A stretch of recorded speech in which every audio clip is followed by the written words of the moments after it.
نحمده ونصلي ونسلم على سيدنا ومولانا محمد رسوله النبي الأمين المكين الحنين الكريم الرؤوف الرحيم أما بعد فأعوذ بالله من الشيطان الرجيم بسم الله الرحمن الرحيم يا أيها الذين آمنوا ادخلوا في السلم كافة صدق اللہ مولانا العظیم۔ صدر مجلس، معزز اساتذہ جامعہ، علماء کرام، زعماء و مفکرین اور عزیز طلباء و طالبات، اللہ رب العزت کا شکر ہے جس کی توفیق سے ہم university of engineering and technology کی تنظیم MSM یعنی مصطفی اسٹوڈنٹس موومنٹ کے زیر اہتمام یونیورسٹی کے عظیم طلباء اور طالبات کے ایک یادگار تاریخی اجتماع میں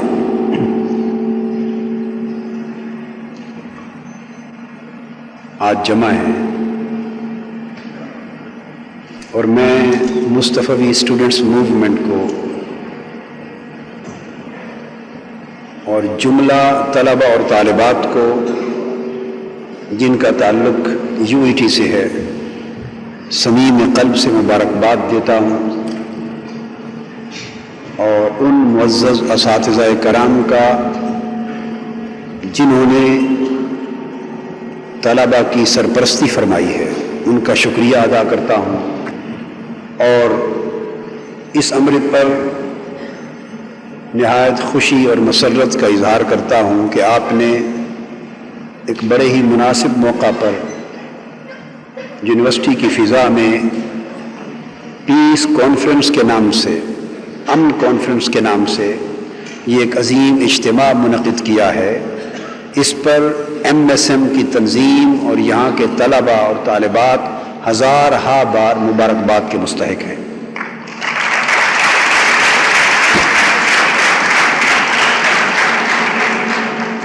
حقیقت میں امن کا پیغام ہی آج کے دور کی ضرورت ہے۔ امن ہی وہ عظیم دولت ہے جو لٹ گئی ہے، اس کے لٹ جانے سے پورا معاشرہ تباہی اور بربادی، جنگ و جدال اور الٹیمیٹلی مایوسی اور بے یقینی کا نقشہ پیش کر رہا ہے۔ امن کے تہو بالا ہو جانے کے باعث نہ صرف طلباء اور طالبات متاثر ہوئے بلکہ ان کی تعلیمی زندگی تباہ و برباد ہو گئی۔ تعلیمی ادارے اور مملکت خداداد کی عظیم دانشگاہیں ویرانی، سنسانی اور پریشانی کا ماحول پیش کر رہی ہیں۔ کسی کی عزت، جان اور مال محفوظ نہیں۔ مذہبی حلقوں کی طرف درندگی منسوب کی جا رہی ہے، اور وہ اس تہمت اور الزام کے ذمہ دار خود ہیں۔ سیاست کے نام پر قتل و غارت گری، انتقام اور رسہ کشی کا ماحول موجود ہے، اور پورا ملک عدم استحکام کی نظر ہو چکا ہے۔ علاقائی اور صوبائی حقوق کے نام پر چھوٹی چھوٹی قومیتیں ملکی وحدت اور سالمیت کے شیرازہ کو منتشر کر رہی ہیں۔ قوم کا تصور ختم ہوتا دکھائی دے رہا ہے۔ ملت اور امت کا تصور مفقود ہو رہا ہے۔ الغرض ایک ہمہ جہت، ہمہ گیر جنگ ہے، نفرت ہے، کدورت ہے، تعصب ہے، حسد ہے، اناد ہے، عداوت ہے، بغض ہے، جس نے باہمی محبت کو، الفت کو، مودت کو اور باہمی اعتماد کے سارے ماحول کو یکسر ختم کر دیا۔ طلبہ ایک برادری نظر نہیں آتے، درس گاہیں پرامن عافیت اور سلامتی کا مرکز دکھائی نہیں دیتی، مسلمانوں کا معاشرہ درندوں، لٹیروں، ڈاکوؤں اور قاتلوں کی آماجگاہ نظر آتا ہے۔ یہ سب کچھ کیوں ہے؟ اس کی بنیادی وجہ یہ ہے کہ ہم نے اسلام کے تصور امن کو فراموش کر دیا، بلکہ اسلام کے تصور امن کے خلاف عملی بغاوت کر دی۔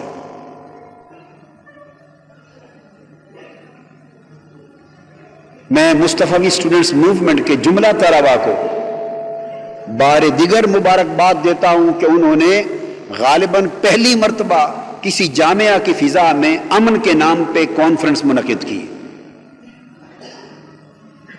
یہ امن کانفرنس ایک پیغام بن جانا چاہیے اور پورے ملک کے طول و عرض اور اطراف و اکناف میں اس پیغام امن کو طلباء اور طالبات میں بالخصوص اور پورے معاشرے میں بالعموم عام کیا جانا چاہیے۔ میں آج اس موضوع کو دو جہتوں سے آپ کے سامنے بیان کرنا چاہوں گا۔ ایک سگنیفیکنس آف پیس، امن کی اہمیت، امن کا تصور، دین میں امن کا مقام، دینی نقطہ نظر سے، ریلیجس پوائنٹ آف ویو سے، قرآن و سنت کی روشنی میں، اور دوسری جہت اس سبجیکٹ کی جو کنٹمپریری سچویشن ہے، پریزنٹ انٹرنیشنل افیئرز ہیں، جو بین الاقوامی حالات ہیں اس وقت امت مسلمہ کے، اور عالمی سطح پر طاغوتی، صہیونی، سامراجی اور یہودی طاقتوں کے جو ناپاک عزائم ہیں عالم اسلام کے خلاف، اس تناظر میں بھی میں تصور امن کو یعنی گلوبل پرسپیکٹو میں بھی واضح کروں گا، ریلیجس پرسپیکٹو میں اور گلوبل پرسپیکٹو، تاکہ ہم یہ بات واضح کر سکیں کہ مسلمان امن کے علمبردار ہیں۔ We stand for peace, not America. America اور UNO ہم کہتے ہیں وہ پیس کی علمبردار نہیں ہے، امت مسلمہ پیس کی علمبردار ہے۔ یہ وہ مقام و منصب ہے جو امت مسلمہ سے چھن گیا ہے۔ ہماری زندگی کا مقصد یہ ہونا چاہیے کہ ہم عالمی امن کی بحالی کی پوزیشن میں آ سکیں، بلکہ شرق سے غرب تک پوری دنیا، انسانیت امت مسلمہ سے امن کی طالب ہو۔ آج صورتحال حقیقت کے برعکس ہے۔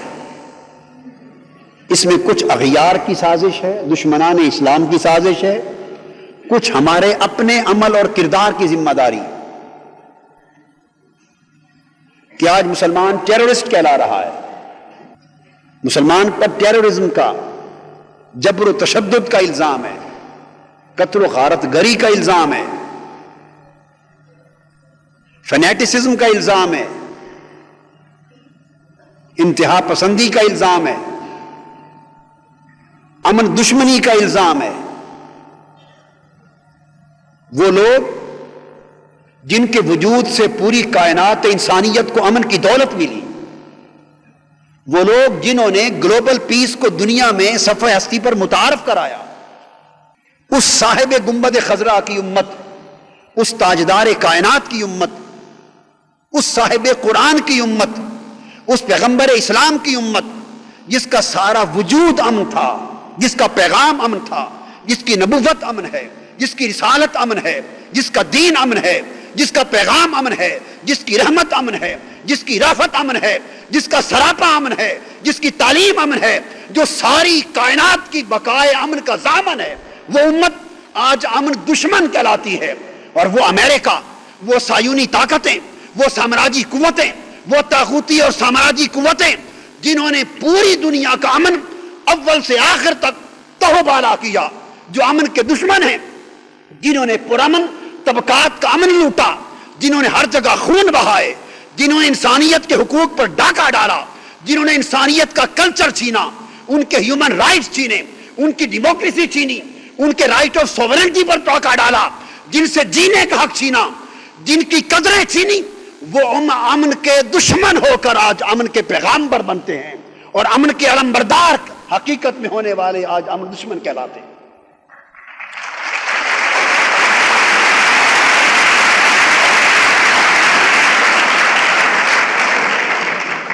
میں اپنی گفتگو کی ابتدا تو یہاں سے کروں گا تاکہ چونکہ آپ سٹوڈنٹس ہیں، آپ پر یہ کنسپٹ کلیئر ہو اور دین کے دشمنوں کے اس الزام کو رد کیا جائے جو کہتے ہیں کہ اسلام معاذ اللہ یہ ہماری بے کرداری کی وجہ سے اسلام پر حرف آ رہا ہے اور اسلام پر ٹیررزم کا الزام آ رہا ہے۔ چند چیزیں بڑی آسان اور سادہ ہیں، اس لیے کہنا چاہتا ہوں وہ آپ کو آسانی سے یاد رہیں گی، ایزیلی انڈرسٹینڈیبل ہیں اور انفارگیٹیبل، اس لیے ان کو پہلے مینشن کرنا چاہتا ہوں۔ اسلام کا لفظ، اس کا مادہ یعنی روٹ ورڈ ہے سالامہ یا سلم، اس کا معنی ہے امن اور سلامتی، یعنی اسلام اپنے معنی کی روح سے پیس ہے، اپنے معنی کی روح سے امن ہے، سلامتی ہے، پیس ہے، سیفٹی ہے، سیکیورٹی ہے، ٹرینکویلٹی ہے، اوبیڈینس ہے، سبمیشن ہے، پراسپیرٹی ہے، ہیپینس، امن، سلامتی اور عافیت، یہ اسلام کے معنی کے اندر موجود ہے۔ اور ادخلوا فی السلم کافہ کی جو آیت میں نے پڑھی، اس کا حکم یہ ہے کہ تم خود بھی اور باقیوں کو سب کو سلامتی کے دامن میں داخل کر دو، سب سلامتی والے بن جاؤ۔ اب چند چیزیں 6-7 نکتے جو میں کہنا چاہتا ہوں وہ بڑے امپورٹنٹ ہیں، بڑے آسان ہیں، یاد رہنے والے، کہ اسلام نے امن کی اہمیت کس طرح اجاگر کی ہے اور امن کو کتنا امپورٹنٹ ڈکلیئر کیا۔ دنیا کے مختلف کلچرز میں اور سوسائٹیز میں میل ملاپ کے ایٹیکیٹس ہوتے ہیں۔ جب کسی بھی سوسائٹی میں لوگ آپس میں ملتے ہیں تو کچھ نہ کچھ ایک دوسرے کو کہتے ہیں، اشارہ کرتے ہیں یا کہتے ہیں۔ جب کوئی ملتے ہیں تو ایک دوسرے کو کوئی ہیلو ہیلو کر دیتا ہے۔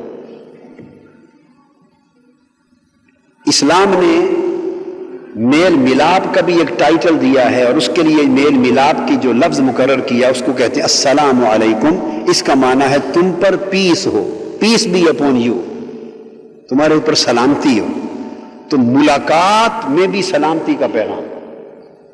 پھر اس کے بعد نماز، میں چند پوائنٹس آپ کو بتاؤں گا، یہ اس لیے بتا رہا ہوں کہ مجھے اندازہ ہے کہ یہ آپ کو آسانی سے سمجھ بھی آئیں گے، یاد بھی رہیں گے۔ نماز سب سے بڑی عبادت ہے، اس کا اختتام جن لفظوں پر ہوتا ہے دائیں اور بائیں منہ پھیرنے پر، وہ ہے السلام علیکم ورحمۃ اللہ، السلام علیکم ورحمۃ اللہ۔ دائیں اور بائیں جتنے بھی ہیں تم پر اللہ کی سلامتی ہو۔ اللہ نے اپنی عبادت کا کنکلوژن بھی پیس پر کیا ہے، کنکلوژن آف دا ورشپ پیس پر کیا ہے۔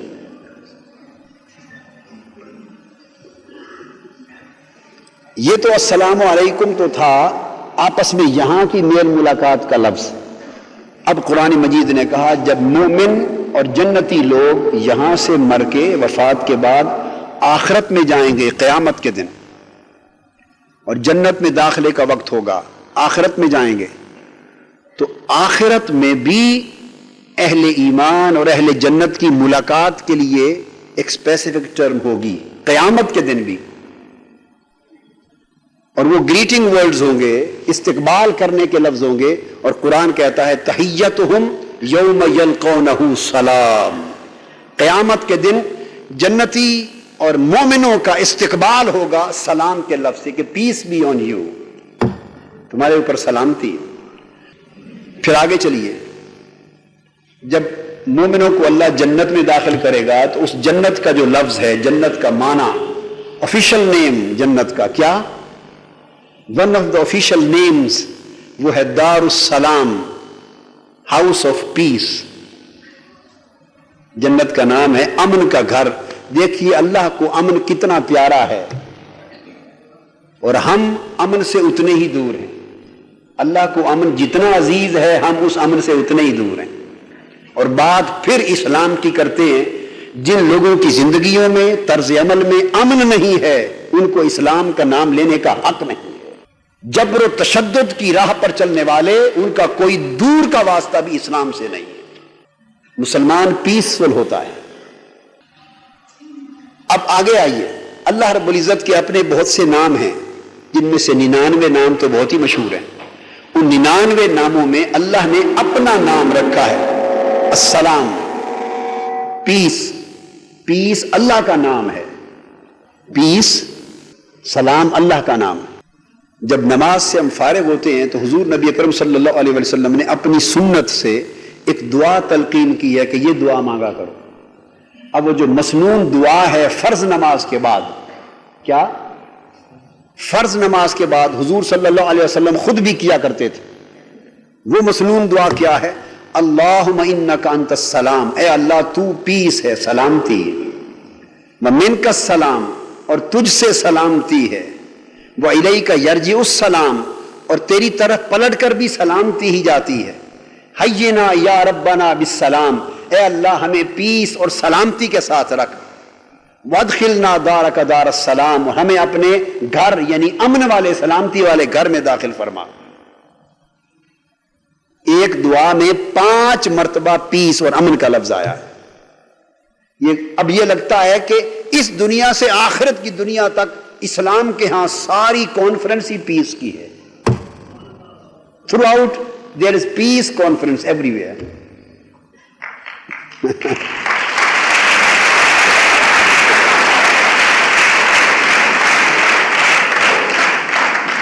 اور تحیتہم یوم یلقونہ سلام، جب ہر مومن کو آگے فرشتے اور استقبال کرنے والے جب پیس اور پیس کا میسج دے کے ریسیو کر رہے ہوں گے تو مجھے ایسا محسوس ہوتا ہے کہ قیامت پوری مومنوں کے لیے پیس کانفرنس بن جائے گی۔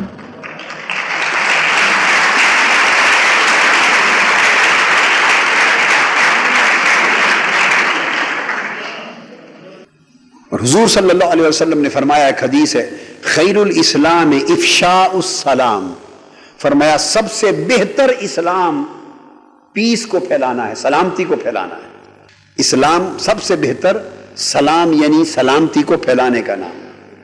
یہ تو ہے اسلام کے ریفرنس۔ اب آپ نے ایک اور لفظ سنا ہوگا، ایمان۔ ایمان، اسلام اور احسان، 3 بیسک یونٹس ہیں اسلام کے۔ حدیث جبرائیل میں ہے، متفق علیہ حدیث ہے کہ 3 چیزوں کی کو بنیاد قرار دیا گیا دین کی، ایک ایمان، ایک اسلام اور ایک احسان۔ اس کی تفصیل میں نہیں جاتا، مگر تینوں کا مفہوم بتانا چاہتا ہوں۔ اور ایمان سے مومن ہے، اسلام سے مسلم ہے۔ ایمان کا مادہ بھی امن ہے، تو گویا ایمان یعنی فیتھ وہ بھی امن پر قائم ہے۔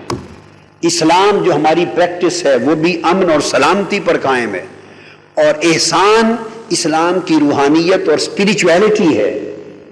جو پرفیکشن ہے اسلام کی احسان اور اسپرچویلٹی اور روحانیت، اس میں تصور احسان اور بھلائی وہ بھی امن پر قائم ہے۔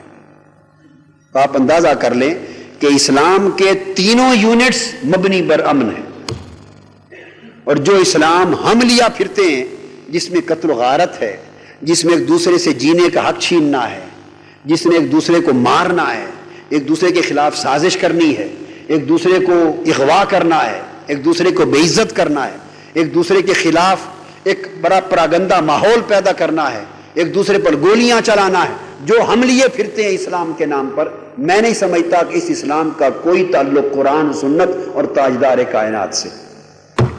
یہ من گھڑت اسلام ہے، یہ کفر کی سازش ہے۔ ہمیں اپنے کردار کو عین اسلام اور ایمان بنانا چاہیے۔ ایمان اور اسلام کا مفہوم واضح کرنے کے بعد اب میں آپ کو واضح کرنا چاہوں گا کہ حضور صلی اللہ علیہ وآلہ وسلم نے مومن اور مسلم کس کو کہا؟ ہم میں سے ہر کوئی دعوے دار ہے کہ میں سب سے بڑا مومن ہوں، ہر شخص دعویٰ کرتا ہے میں سب سے بڑا مسلم ہوں، کوئی کسی کی زبان روک نہیں سکتا، جو کوئی چاہے کہے۔ مگر آئیے ہم پوچھئے کہ حقیقی معنی میں پوچھتے ہیں حضور صلی اللہ علیہ وسلم سے کہ مومن اور مسلم کون ہے؟ تو تصور مومن و مسلم کا وہی قابل قبول ہے جو آقا دو جہاں صلی اللہ علیہ وسلم نے عطا فرمایا۔ حدیث میں حضور اسلام نے فرمایا المؤمن، کہ مومن وہ ہے من امنہ الناس علی انفسہم واموالہم، مومن وہ ہے کہ جس سے لوگوں کی جانیں اور لوگوں کے مال امن پائیں۔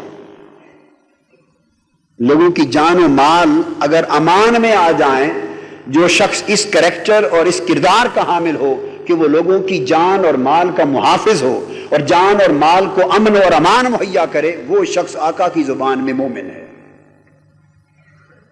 اس کا مطلب یہ ہوا کہ وہ نماز پنجگانہ بھی پڑھتا پھرے، داڑھی بھی رکھ لے، جبہ کبا بھی پہن لے، تسبیح بھی پکڑ لے، تہجد بھی پڑھے، تبلیغ بھی کرے، روزے بھی رکھے، ہر سال حج بھی کرے، عمرے بھی کرے، جو رسمی عبادات چاہے کر لے، مگر اس کا وجود اگر مسلمانوں کے لیے اور انسانوں کے لیے ایٹ لارج جان اور مال کی حفاظت اور امن اور امان کی ضمانت نہیں ہے، اس سے لوگوں کی عزت، جان اور مال محفوظ ہے، اس کی نمازیں، رسمیں، سب کچھ جہنم میں جائے گا، کوئی شے قبول نہیں ہے۔ اللہ رب العزت کو نہ ہمارے سجدوں کی حاجت ہے، نہ ہمارے عمروں کی حاجت ہے، نہ ہماری رسمی عبادتوں کی حاجت ہے۔ اللہ رب العزت ہماری ان چیزوں سے مبرہ، پاک اور بے نیاز ہے۔ اس نے جو احکام دیے ہمیں اعمال صالحات اور عبادات اس لیے دیے کہ ان عبادتوں اور ان اعمال صالحہ کے نتیجے میں ہماری سیرت اور کردار کے اندر ایک تبدیلی آئے، ہماری اندر کی انسانیت صالح ہو جائے، ہمارے اندر کی شخصیت پرامن بن جائے۔ ان ساری عبادات کا ریفلیکشن، ان ساری عبادات کا امپیکٹ اور ان ساری عبادات کا آؤٹ کم اللہ ہماری پرسنالٹی میں، ہماری شخصیت میں، ہمارے وجود میں کریٹ کرنا چاہتا ہے۔ اگر سجدے ہمیں سچا بندہ نہیں بنا سکتے، حج اور عمرے ہمیں پرامن نہیں بنا سکتے، تو خدا کرے گا بدبخت لے جا اپنی رسمیں، مجھے تیری رسموں کی ضرورت نہیں ہے۔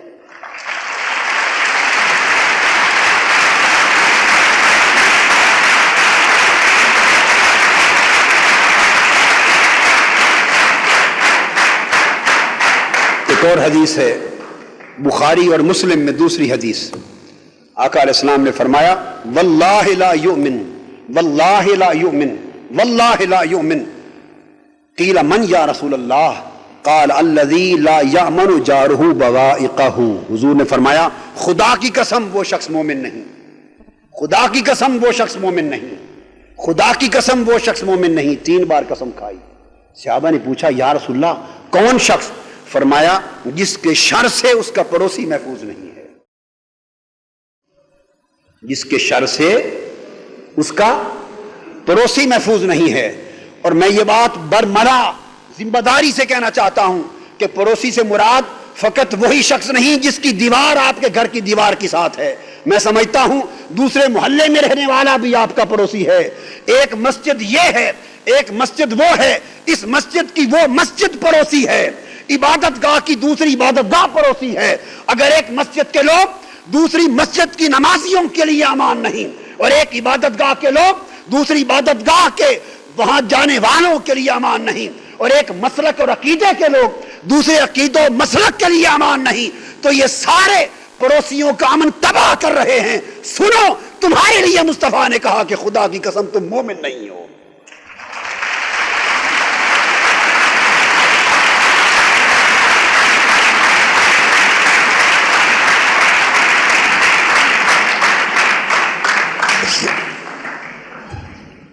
اور پھر آگے یہ مومن کی تعریف تھی۔ حضور علیہ السلام نے پھر مسلم کی تعریف بتائی، مسلم کی۔ آپ اس کو موٹو بنائیں، اس کے بینر بنائیں، مومن کی تعریف جو حضور نے دی، تعریف مصطفی، تم مصطفی ہو۔ علامہ اقبال نے کہا تھا اسلام تیرا دیس ہے تو مصطفی ہے، بازو تیرا توحید کی قوت سے قوی ہے، اسلام تیرا دیس ہے تو مصطفوی ہے، آپ کی تعریف بھی مصطفوی ہونی چاہیے. مومن کی مصطفوی تعریف، مسلم کی مصطفوی تعریف سنیں. اب اس کے بینر لگائیں، اس کو میسج بنائیں، اس کے سٹیکر بنائیں. طلباء کو، طالبات کو، اس معاشرے کے انسانوں کو جو درندگی کی لپیٹ میں ہیں، ان کو اس ظلم سے نجات دلائیں. آقا علیہ السلام نے فرمایا المسلم من سلم المسلمون من لسانہ و یدہ. فرمایا مسلم وہ شخص ہے کہ دوسرے مسلمان جس کی زبان اور ہاتھ سے محفوظ رہیں، جس کی زبان اور ہاتھ سے محفوظ رہیں، وہ مسلم ہے. اگر کوئی ایک مسجد کے منبر پہ کھڑے ہو کے اس کی زبان سے دوسرے محفوظ نہیں رہتے، کسی ایک مقام پر وہ کھڑا ہے اس سے دوسرے محفوظ نہیں رہتے، کسی ایک یونیورسٹی میں اگر ایک کی یونین بن گئی، میں براہ راست آپ کے احوال کی بھی بات کرتا چلوں، آپ یونین بناتے، طلباء کی یونین، طلباء کی، دیکھو میں بالکل یعنی ذہنی طور پہ کلیتاً اس سے بے نیاز ہوں، اور مجھے بائی دی وے میں یہ ذہنی کلیئرٹی کے لیے کہہ دوں کہ شاید کسی کو مغالطہ نہ ہو، اللہ کی عزت کی قسم مجھے اس وقت یہ بھی پتہ نہیں کہ انجینئرنگ یونیورسٹی کی میں یونین کس کی ہے، نہیں مجھے نہیں معلوم، یعنی میں چاہتا بھی نہیں ہوں کہ اس کا نالج مجھے ملے. میں اپنے آپ کے ذہن کو معصوم اسی طرح رکھنا چاہتا ہوں. یونین ہے نہیں ہے تو کس کی ہے کس کی نہیں، یعنی میں ان چیزوں میں انوالو نہیں رہتا. اس لیے میں جو بات کروں گا اس کا مطلب یہ نہیں کہ میں کسی یونین کی بات کر رہا ہوں اور کہاں ہے کیا نہیں. آپ طلباء کی یونین بنتی ہیں، اور میں اساتذہ میری تائید کریں گے، طلباء کی یونین کا بنیادی مقصد یہ ہے کہ اس سے طلباء کی بہتری ہو ایٹ لارج، طلباء کے اندر تعلیم کا فروغ ہو، طلباء کی اچھی تربیت ہو، ان کے مسائل کا حل ہو، ان کے اندر اچھی مینٹل ہیلتھ ڈیولپ ہو، انوائرمنٹل ہیلتھ ڈیولپ ہو، ایجوکیشنل ہیلتھ ڈیولپ ہو، سائنٹیفک ہیلتھ ڈیولپ ہو، ان کے اندر اچھی چیزیں ترجیحات ڈیولپ ہوں، ایک اچھا طالب علم بنے، درسگاہ کا ماحول اچھا تعلیمی ماحول بنے، پرامن ماحول ہو، خوبصورت ماحول ہو. طلباء یونین کا مقصد یہ ہے کہ وہ ان امور پہ توجہ کریں، اس سے علم کو فروغ ملے. اور اگر اس یونین کے بننے کے نتیجے میں اس دانشگاہ میں گولیاں چلنے لگ جائیں اور ایک دوسرے طلباء کے سینے چھلنی ہوں اور اس جامعہ سے لاشیں اٹھیں، تو حیف ہے ان طالب علموں پر اور حیف ہے اس یونینزم پر کہ جس درگاہ سے لاشیں اٹھنے لگ جائیں.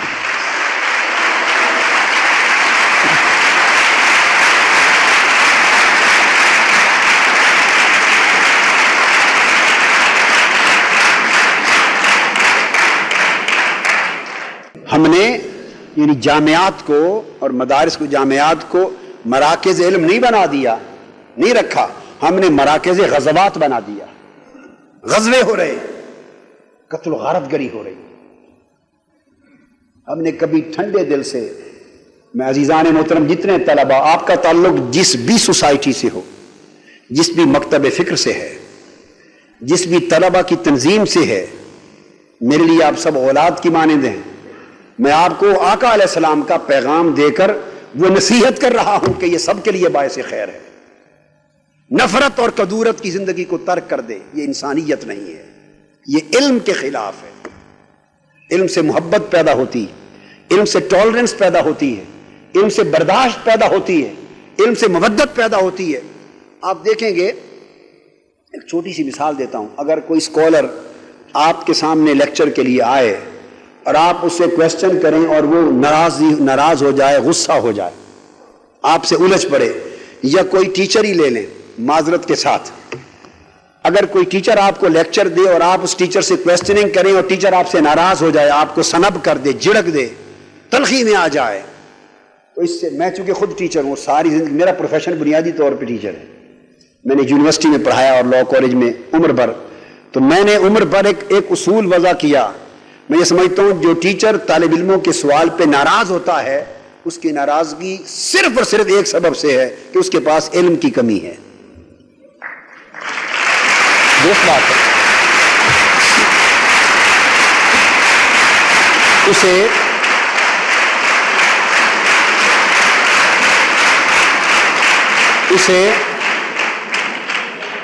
اسے اپنے سبجیکٹ پر کمانڈ نہیں ہے، وہ اچھی تیاری کے ساتھ نہیں آیا، وہ طلبہ کے سوالات کا جواب چونکہ پراپرلی نہیں دے سکتا، سیٹسفائی نہیں کر سکتا، اس لیے اس نے راہ فرار اختیار کیا کہ اس کو جھڑکو، دباؤ، سنب کرو اور نکل جاؤ۔ بہت سے اسکالر، علماء، اسپیکرز لیکچر دیتے ہیں اور بعد میں کویسچن آنسر کے سیشن ہوتے ہیں دنیا بھر میں۔ کچھ لوگ کویسچنز کے بعد گرم ہو جاتے ہیں، کویسچن کرنے والوں کے ساتھ تنازع کرتے ہیں، جھڑکتے ہیں، تلخی کرتے ہیں۔ بڑی سمپل سی بات ہے، اگر اس کے پاس علم کی دولت وافر مقدار میں ہو وہ کبھی ناراض نہیں ہوگا، چونکہ علم تحمل سکھاتا ہے، برداشت سکھاتا ہے، علم مسکراہٹ دیتا ہے، آرام سے اگلے کی بات علم تعلیم دیتا ہے کہ سنیں اور سن کے تحمل کے ساتھ، بردباری کے ساتھ اس کو جواب دے دیں۔ اب اگر طلبہ کی زندگی میں آپ دیکھیں کہ ایک دوسرے کے لیے امن نہیں ہے، تحمل نہیں ہے، برداشت نہیں ہے اور غصہ اور جلال ہے، اس کا مطلب ہے کہ یہ طلبہ علم سے خالی ہے، اور جو علم سے خالی ہوتا ہے اس کو جاہل کہتے ہیں۔ طلبہ اگر تو طریق علم پر چلیں گے تو کبھی ایک دوسرے کے خلاف محاذ آرائی نہیں کریں گے، اگر ایک دوسرے کے گلے کاٹیں گے تو اس کا مطلب ہے وہ راہ جہالت پر گامزن ہے، ان کا علم سے علاقہ ٹوٹ گیا ہے۔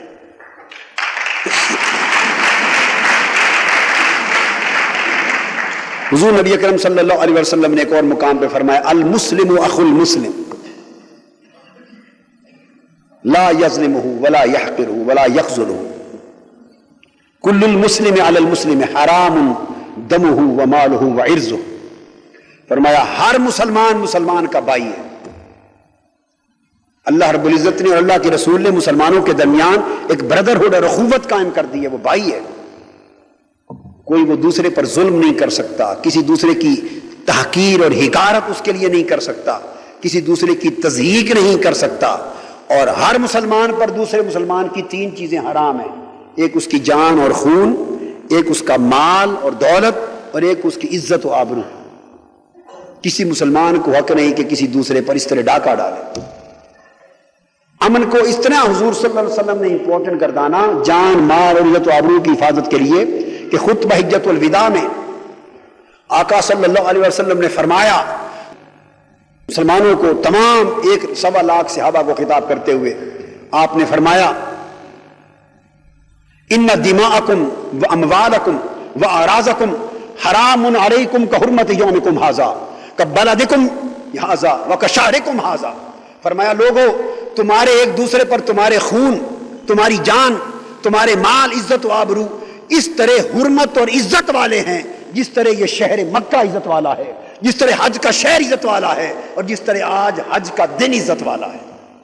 یعنی مسلمانوں کی عزت، جان اور مال، اس کو حضور علیہ السلام نے اتنی سینکٹیٹی، اتنا تقدس، اتنا بلندی عطا کی کہ جو بلندی شہر مکہ اور کعبۃ اللہ اور یوم حج، اتنی بڑی اہمیت اسلام نے کسی اور چیز کو نہیں دی جتنی امن کے تصور کو عطا کی ہے۔ اور اس کا بنیادی فلسفہ یہ ہے، بنیادی فلسفہ یہ تو مسلمان کی مسلمان کے لیے اور انسان کی انسان کے لیے، اسلام کے تصور امن سے تو جانور بھی فیض یاب ہوتے ہیں۔ آقا علیہ السلام نے فرمایا، فَإِذَا ذَبَحْتُمْ فَأَحْسِنُوا الذِّبْحَ وَلْيُحِدَّ أَحَدُكُمْ شَفْرَتَهُ وَلْيُرِحْ ذَبِيحَتَهُ۔ جب کسی جانور کو ذبح کرنے لگو تو ذبح بھی پیار سے کرو تاکہ اس کو اذیت نہ ہو۔ چھری کو تیز کر لو، خود چھری سے اس کا گلا نہ کاٹو، اس کو اذیت ہوگی۔ یعنی اذیت دینا، کسی کے لیے تشدد اور جبر و بربریت کا باعث ہونا، اسلام نے تو جانور کے لیے جو انسان نہیں ہے، ذی شعور نہیں ہے، اس کے لیے بھی جائز نہیں رکھا۔ اور اس کی بیسک فلسفی ہے، فلسفی یہ میں بتانا چاہتا ہوں کہ یہ صرف مسلمان کے لیے امن نہیں ہے، ہم تو مسلمان ہو کر مسلمانوں کے امن کو چھین رہے ہیں۔ سندھی پنجابی کا امن چھین رہا ہے، کوئی مہاجر سندھی کا امن چھین رہا ہے، بلوچی پٹھان ایک دوسرے کا امن چھین رہے ہیں، کوئی پنجاب پر، اور یہی امن کی خلاف ورزی کے اصول نے مشرقی پاکستان کو ہم سے جدا کر دیا، ہماری وحدت کا، سالمیت کا شیرازہ منتشر کر دیا، پوری قومیت کا وہ تصور، وہ دو قومی نظریہ جو اسلام کے بنیادی تصور قومیت پر قائم تھا، اس کو پارا پارا کر دیا۔ آج مسلمان کوئی بریلوی نظر آتا ہے، کوئی دیوبندی نظر آتا ہے، کوئی شیعہ نظر آتا ہے، کوئی اہل حدیث نظر آتا ہے، جس سے پوچھو وہ سب کچھ ہے، سب کچھ نظر آتا ہے فرقوں کی شکل میں، مگر مصطفیٰ کی امت کا جسد واحد نظر نہیں آتا۔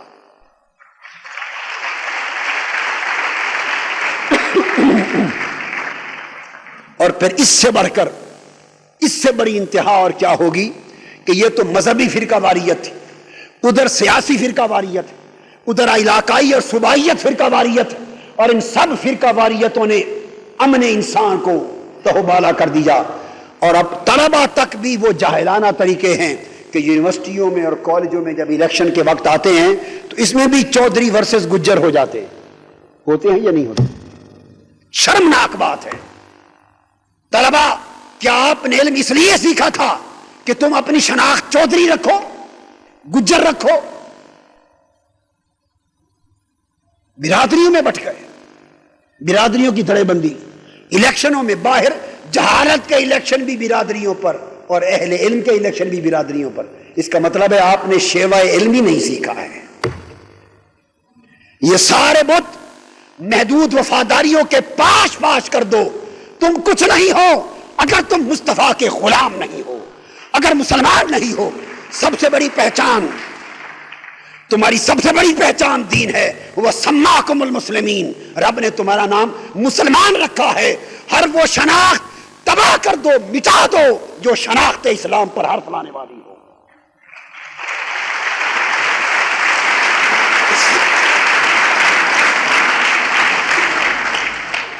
مسلمان کا مسلمان کے لیے سراپا امن ہونا تو اور بات ہے، اسلام کا تصور یہ ہے کہ مسلمان کل عالم انسانیت کے لیے سراپا امن ہے۔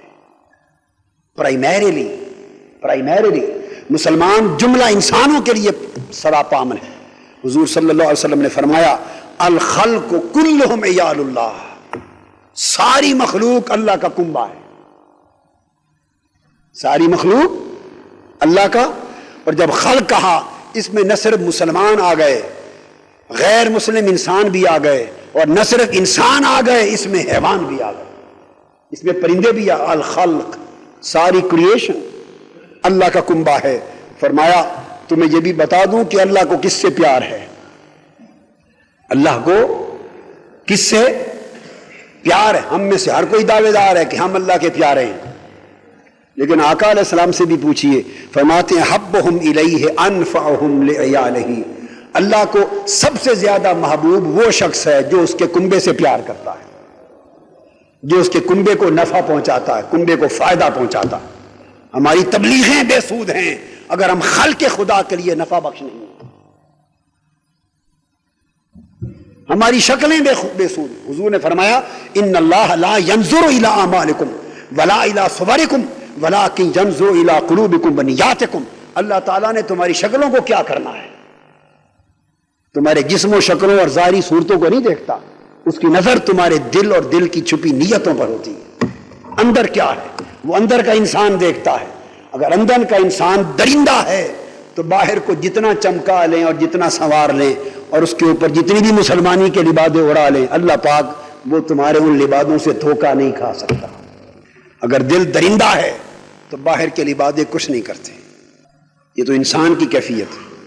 اب اس کائنات کے لیے سورہ حامیم السجدہ میں ایک آیت ہے، وہ اس کائنات کی کریشن اور سیلیسٹیل باڈیز آف دا یونیورس، یہ پورا جو اسپیس ہے اور اس کے اندر جو ہیونلی باڈیز ہیں اور سیلیسٹیل باڈیز ہیں، جس میں یہ زمین، آسمان، پلانٹس اور سولر سسٹمز اور گیلریز اور گلیکسیز اور ساری دنیا، ستارے، سیارے آ جاتے ہیں، ان کے لیے قرآن مجید نے ان کی تخلیق اور ان کے درمیان گریویٹیشنل سسٹم کو بیان کیا ہے۔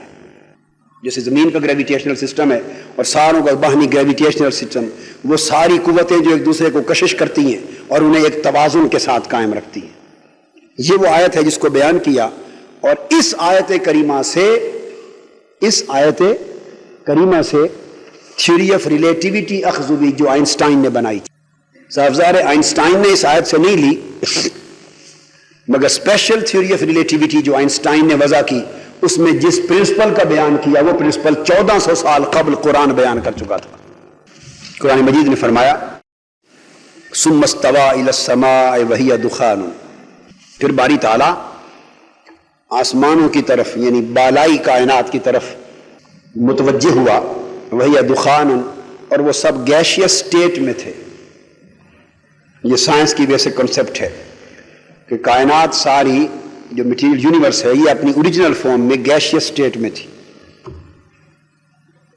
وہی دخان گیشیس سٹیٹ تھی، اللہ پاک نے قرآن مجید نے کہا۔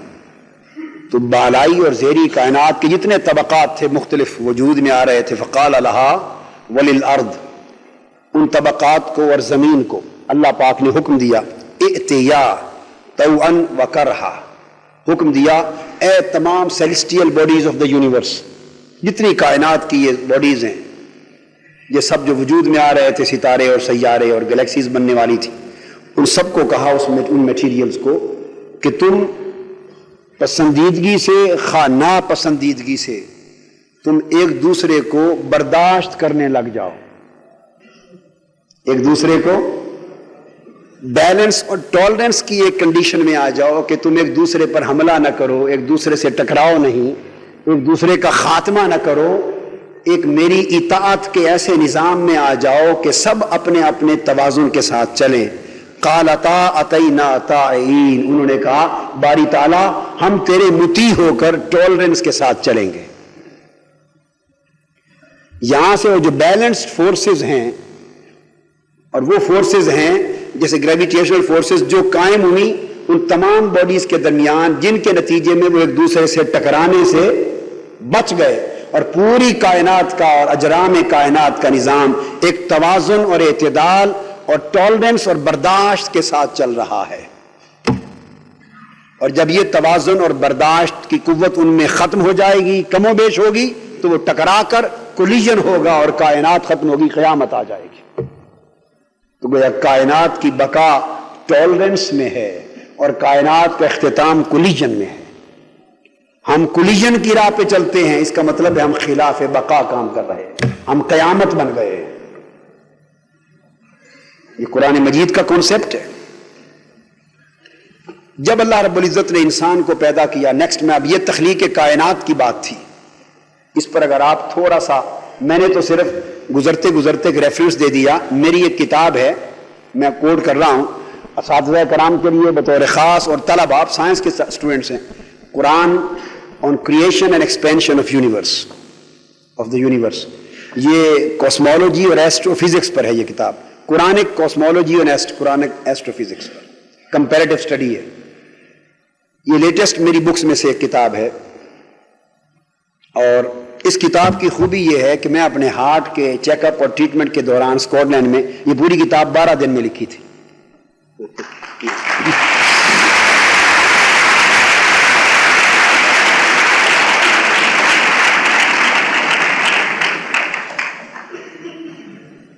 میں چونکہ انگلش میں لکھی ہے نا کتاب، تو میں اس کی اسی آیت کا انگلش ٹرانسلیشن جو میں نے کیا ہے وہ پڑھ کے بتاتا ہوں، خود یہ بڑا انٹرسٹنگ ہے۔ ثم استوى الى السماء وهي دخان فقال لها وللارض ائتيا طوعا او كرها قالتا اتينا طائعين. Then he turned towards the spatial state of the universe, the nebulous heaven, and it was in a gaseous state. So he said to them and to the earth, come both of you and cooperate with one another. Come both of you and cooperate with one another, willingly or unwillingly. They submitted. We have come willingly under the laws of nature for mutual cooperation.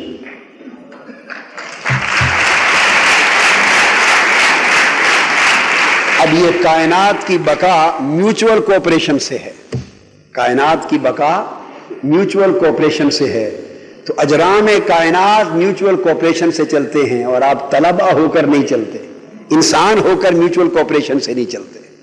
کتنے تعجب کی بات ہے، جو اشرف المخلوقات ہے انسان۔ میں کبھی کبھی یہاں تک مثال دیتا ہوں، اور خاص طور پہ وہ طلبہ جو دین سے تعلق رکھتے ہیں، جن کا دین کے ساتھ محبت ہے، دین پر عمل ہے، ان کے لیے خاص نصیحت ہے۔ کبھی کہتا ہوں کہ آپس میں آپ لوگوں کے لیے ایک دوسرے کا اتنا احترام اور اتنی برداشت اور ایک دوسرے کا اتنا حیا، کم سے کم درجے کا اتنا حیا بھی نہیں بچا جتنا جیب تراشوں کے اندر ہوتا ہے اور ڈاکوؤں کے اندر ہوتا ہے۔ اگر آپ جیب تراشوں سے پوچھیں تو وہ بھی ایک اصول بتائیں گے، وہ بھی ایک دوسرے سے کوآپریٹ کرتے ہیں اور ایک دوسرے کے لیے میوچول کو ایگزسٹنس کا ان کا طریقہ ہے۔ مثلا اگر کوئی جیب تراش بھاٹی کے علاقے کا ہے، اس کی جورسڈکشن ہوگی، وہ جس شخص کی جیب کاٹنا چاہیں، جس کی جیب میں بال ہو، اس کو وہ شکار کہتے ہیں۔ اس کا شکار اگر اس کے ہاتھ چڑھ جائے تو جیب کاٹے گا، وہ اس کو فالو کرے گا، چیز کرے گا۔ اگر وہ بھاٹی کی جورسڈکشن سے نکل جائے اور آگے کیا آتا ہے، ٹکسالی کر لے، چلو ٹکسالی یا لوہاری کی طرف چلا جائے اور بھاٹی کی جورسڈکشن حدود کو کراس کر جائے، آپ جیب تراشوں سے پوچھ لیں، قسم لے لیں، وہ اگر اس کی حد سے نکل کے اگلے کے حصے میں جائے گا، چونکہ وہاں جورسڈکشن اور تھانے داری دوسرے جیب تراش کی ہے، اس کی سلطنت ہے، اگر وہ اس کے علاقے میں قدم رکھ لے تو وہ واپس مڑ آئے گا، اس کے علاقے میں جا کے جیب نہیں کاٹے گا، اس کے حق کا حیا کرے گا، بلکہ صرف حیا ہی نہیں کرے گا، اس کو اطلاع کر دے گا کہ اس شکل کا، اس لباس کا، اس قد و قامت کا شکار آ رہا ہے، اس کو ہیلپ بھی کرے گا، میوچول کوآپریشن کرے گا۔ جیب تراش ایک دوسرے کا حیا کرتا ہے، مگر آج دین کا نام لینے والا اتنا حیا بھی نہیں کرتا ایک دوسرے کا، ایک دوسرے کا اتنا بھی حیا نہیں کرتا۔ ہم کتنا گر گئے، کتنا گر گئے۔ انسان کی تخلیق جب عمل میں آئی اور اللہ پاک نے انسان کو خلافت اور نیابت دینے کا فیصلہ فرمایا تو فرشتوں نے سوال کیا تھا، آپ کو معلوم ہے کہ ان کو ایک سوال کیا کہ یہ انسان تو قتل غارت گری کرے گا، خون خرابہ کرے گا، تو اس کو کیوں خلیفہ بنا رہا ہے، ہمیں بنایا جائے۔ انہوں نے کہا قالوا اتجعل فیہا من یفسد فیہا ویسفک الدماء ونحن نسبح بحمدک ونقدس لک۔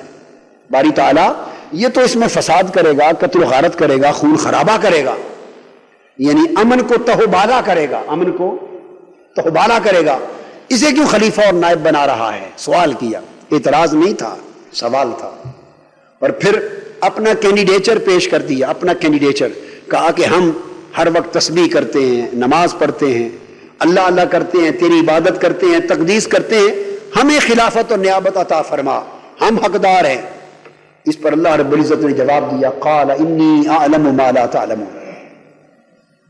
دیکھیے وہ فساد انگیزی، قتل و غارت گری اور خون بہانے کے عمل کو اللہ نے نگیٹ نہیں کیا، یہ نہیں کہا کہ یہ نہیں کرے گا، نفی نہیں کی، بلکہ جواب ایک اور انداز سے دیا اور فرمایا ٹھیک ہے تم نے جو کہا اپنی جگہ درست، مگر کچھ اور باتیں بھی ہیں اس میں جو میں جانتا ہوں تم نہیں جانتے۔ وہ باتیں کیا ہیں؟ دوسرے مقام پہ فرمایا وَعَلَّمَ آدَمَ الْأَسْمَاءَ كُلَّهَا، میں نے انسان کے اندر جہاں وہ صلاحیت پیدا کی ہے، جس صلاحیت کی بنا پر یہ خون بہاتا ہے، لڑتا ہے، قتل و غارت کرتا ہے، جنگ ریزی کرتا ہے، جنگجو بنتا ہے، جہاں وہ صلاحیت دی ہے وہاں میں نے اس انسان کو علم اور شعور بھی عطا کیا ہے۔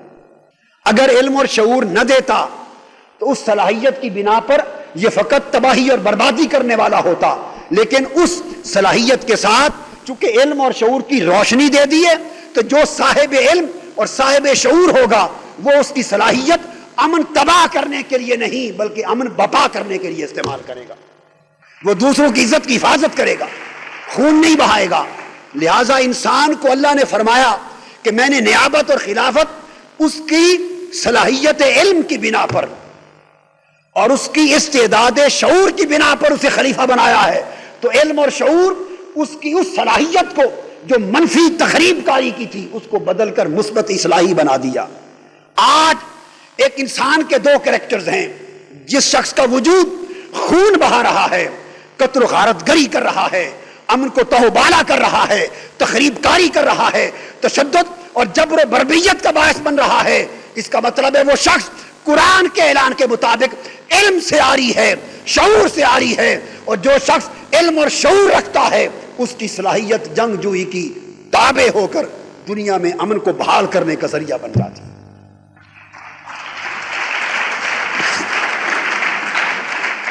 تو گویا سب سے بڑھ کر امن دانشگاہوں میں ہونا چاہیے، جامعات میں ہونا چاہیے، مکتب و مدرسہ میں ہونا چاہیے، کالجز میں ہونا چاہیے، چونکہ یہاں سارا شغل علم اور شعور کا ہے۔ یہی وجہ ہے کہ تحریک منہاج القرآن نے اس امر کا جائزہ لیا کہ اس ملک میں ساری خرابی کی جڑ جہالت ہے، سیاستدان جاہل ہے، اسے رائٹس، ہیومن رائٹس کی خبر نہیں، اسے کانسٹیٹیوشن کی خبر نہیں، اسے جوڈیشری کی خبر نہیں، انڈیپینڈنس آف جوڈیشری کی خبر نہیں، اسے پارلیمنٹ کی حدود کی خبر نہیں، اسے لیجسلیشن کی خبر نہیں، اسے جائز ناجائز کی خبر نہیں۔ ایک ان پڑھ شخص پرائمری پاس بھی نہ ہو، وہ بھی ووٹوں کے ساتھ ایم این اے بن جاتا ہے۔ جس ملک میں ایک پی این میٹرک پاس نہ ہو تو دفتر کا پی این نہیں بن سکتا۔ شرم کی بات ہے جس ملک میں پی این کے لیے کوالیفیکیشن ہے مگر ممبر پارلیمنٹ کے لیے اتنی کوالیفیکیشن بھی نہیں ہے۔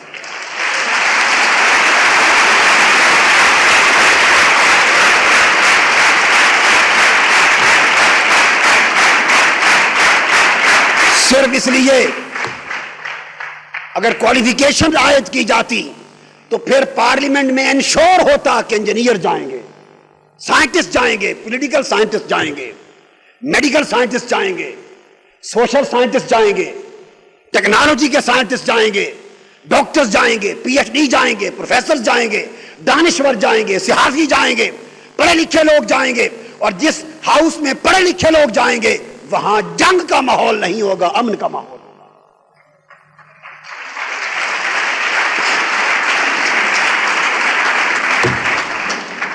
اور جس ملک میں ممبر پارلیمنٹ بننے کے لیے پرائمری کی بھی شرط نہ ہو، آپ کانسٹیٹیوشن کے آرٹیکل 62 کو پڑھ لیں، ہر شرط بیان کی گئی ہوگی، بے شک ان میں سے بھی کسی پر عمل نہیں ہوتا، مگر تعلیم کی شرط تو سرے سے ہے ہی نہیں، اس لیے انہیں ہر شے کی ضرورت ہے، اگر نہیں ہے تو تعلیم کی ضرورت نہیں۔ یہ تعلیم کے فقدان کا نتیجہ ہے جو کچھ آپ اسلام آباد کا تماشا دیکھ رہے ہیں۔ اگر ہماری قیادت اہل علم کے پاس ہوتی تو صورتحال یہ نہ ہوتی، اگر ہماری قیادت اہل علم کے پاس ہوتی تو صورتحال یہ نہ ہوتی۔ قوت ماجھوں اور گاموں کے پاس ہے، جاگیرداروں کے ہاتھ میں ہے، سرمایہ داروں کے ہاتھ میں ہے، سمگلروں کے ہاتھ میں ہے۔ طاقتور سیاسی نمائندے صرف طاقت کے بل بوتے، برادری کے بل بوتے، پیسے کے بل بوتے، غنڈہ گردی، دہشت گردی، سازش کے بل بوتے پر منتخب ہوتے ہیں۔ مقابلے میں پروفیسر کھڑا ہو، ڈاکٹر پی ایچ ڈی کھڑا ہو، دانشور کھڑا ہو، مفکر کھڑا ہو۔ یہ وہ قوم ہے جس نے علامہ اقبال کو ہرا دیا تھا الیکشن میں، آج یوم اقبال مناتے ہیں۔ ہرایا تھا یا نہیں جی؟ آج یہ قوم بڑے بڑے ایوان تعمیر کرتی ہے اقبال کے نام کے، یوم اقبال منایا جاتا ہے۔ عمر بھر سنگ زنی کرتے رہے اہل وطن، یہ الگ بات کہ دفنائیں گے اعزاز کے ساتھ۔ آج توپوں کی سلامی ہوتی ہے۔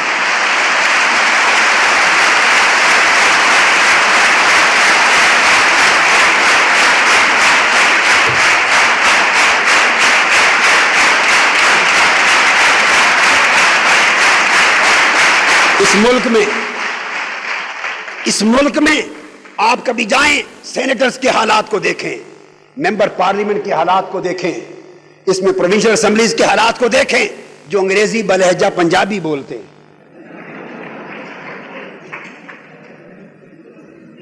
جن کو کانسٹیٹیوشن کی الف بے معلوم نہیں ہے، وہ کانسٹیٹیوشنلسٹ ہیں، وہ لیجسلیٹر ہیں، جن کو معلوم نہیں لیجسلیشن کس بکری کا نام ہے۔ یہاں علم کے ساتھ اس معاشرے میں انسان کو نہیں تولا جاتا، دولت کے بل بوتے پر تولا جاتا ہے۔ غنڈہ ہو، بد کردار ہو، فاسق و فاجر ہو، زانی ہو، شرابی ہو، لٹیرا ہو، ڈاکو ہو، اس کی معاشرے میں عزت صرف اس وجہ سے ہے کہ وہ مالدار ہے، اس کے پاس گاڑیاں ہیں، کوٹیاں ہیں، وہ ایم این اے ہے، وہ ممبر پارلیمنٹ ہے، وہ وزیر ہے، 8 فیل ہے مگر وزیر اعلیٰ ہے۔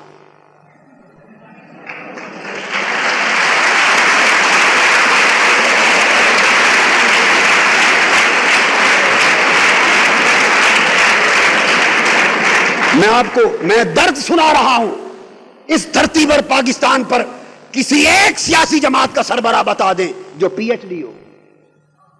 یہ ملک ہے پاکستان، ایک جماعت کا، تحریک منہاج القرآن کو چھوڑ دیں۔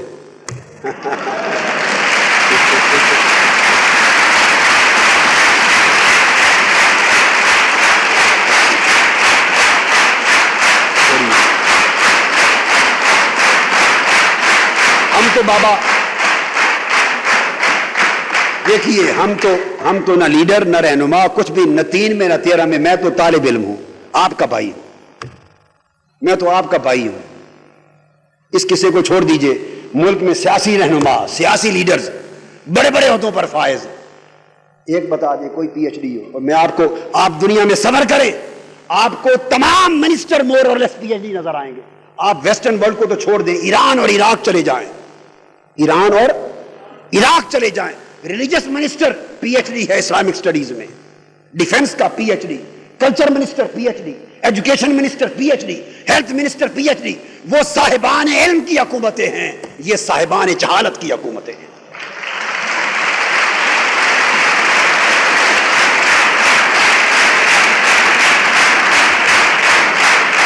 اور پھر یہ وجہ ہے کہ تعلیم کے لیے ترجیح نہیں ہے اس ملک میں۔ امن کہاں سے آئے؟ امن کہاں سے آئے؟ ایک ایران آپ کا قریبی ملک ہے، 50% بجٹ ایران نے تعلیم کے لیے مختص کر دیا، 50% بجٹ پڑوسی ملک ہے، اور آپ کے ملک کا بجٹ 1.5% تعلیم کے لیے۔ شرم سے ڈوب مرنے کی بات، شرم کی بات، اس پر 1000 بار بھی شیم کہو تو کم ہے۔ 1.5% بجٹ، جہاں 90% جہالت ہے، 90% یا 80% اعداد و شمار مختلف ہیں، جہالت ہے، وہاں تعلیم کا تو 75% بجٹ ہونا چاہیے تھا، 75%۔ جہاں نری جہالت ہے وہاں 1.5%، اور ایران کا literacy rate western world Europe کے برابر ہے، جہاں یورپ جیسا لٹریسی ریٹ ہے وہاں سٹل 50% بجٹ ہے، کیونکہ وہاں علم کی قدر ہے۔ ایران کا ریٹ آف لٹریسی ہم سے اونچا، عراق کا لٹریسی ریٹ اونچا، ترکی کا ریٹ اونچا، سیریا کا ریٹ اونچا، آپ جس ملک کی طرف چلے جائیں ادھر آ جائیں، انڈیا کا ریٹ اونچا، آپ پوری کی پوری دنیا میں سب سے نیچے جو 4، 5 یا 10 ملک آتے ہیں ساری دنیا میں، اور جن میں افریقی ملکوں کا شمار ہوتا ہے، ریٹ آف لٹریسی میں پاکستان اس جگہ کھڑا ہوا ہے۔ یہ مسائل کبھی حل نہیں ہوں گے عزیزان محترم۔ میرے نزدیک اس ملک کے مقدر کو سنوارنے کا ایک ہی طریقہ ہے، اور وہ ہے تعلیمی انقلاب، علم کو اونچا کیا جائے۔ اور یہ وجہ ہے کہ چونکہ ترجیح علم کی نہیں ہے، اس لیے ہر لٹیرا، ہر کام کرنے والا، اس کے پاس ایک نہیں 10 کوٹھیاں ہوں گی، مگر انجینئرنگ یونیورسٹی ہو یا پنجاب یونیورسٹی کا پروفیسر ساری زندگی یونیورسٹی کے دیے ہوئے مکان میں رہے گا، ریٹائرمنٹ کے بعد اس کے پاس رہنے کا 5 مرلے کا مکان تک نہیں ہوتا۔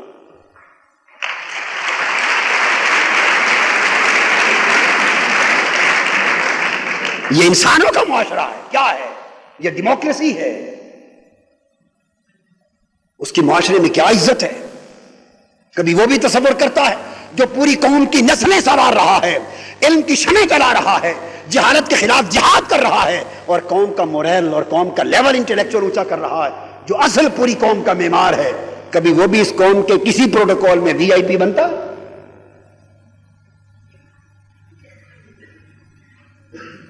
یہ توکل اللہ کے ملک ہیں۔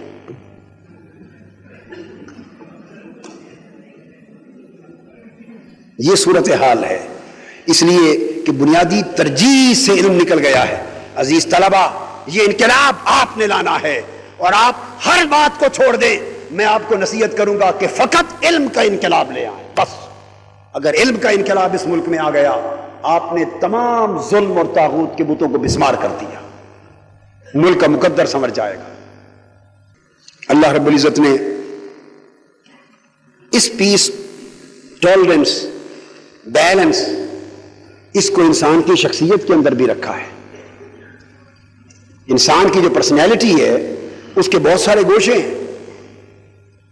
ایک اس کی پرسنالٹی کا بایولوجیکل ایسپیکٹ ہے، ایک انسان کی پرسنالٹی کا سوشل ایسپیکٹ ہے، ایک اس کا کلچرل ایسپیکٹ ہے، ایک سائیکولوجیکل ایسپیکٹ ہے، ایک سائیکیکل ایسپیکٹ ہے، ایک ٹرانسینڈنٹل ایسپیکٹ ہے، اور ایک اسپریچول ایسپیکٹ ہے۔ انسانی شخصیت کے 7 مختلف پہلو ہیں۔ بایولوجیکل یعنی حیاتیاتی پہلو، جس میں کھانے پینے کی ضروریات آ جاتی ہیں۔ سوشل، جس میں شادی بیاہ اور دیگر اجتماعی ضروریات آ جاتی ہیں۔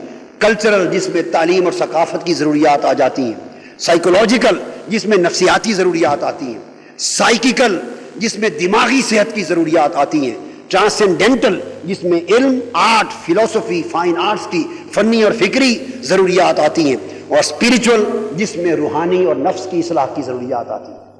7 گوشے انسان کی شخصیت کے اللہ رب العزت نے بنائے ہیں، لیکن اسلام کے نزدیک کامل انسان وہ ہے جو ساتوں کے درمیان پرامن توازن اور اعتدال قائم کرتا ہے۔